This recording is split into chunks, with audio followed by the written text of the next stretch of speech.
How do you think you're going to be a really good executive and a parent when you can't even find your keys or your purse or your wallet?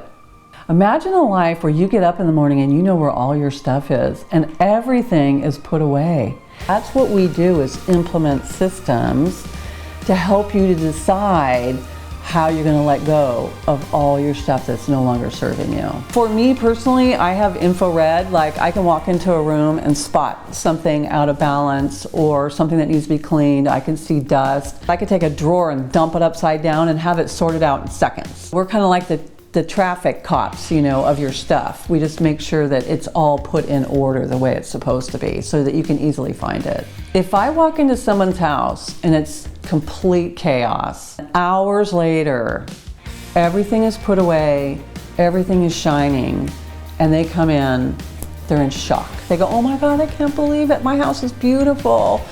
My name is Colleen Valadez, and I'm with Clearly Organized Professional Services.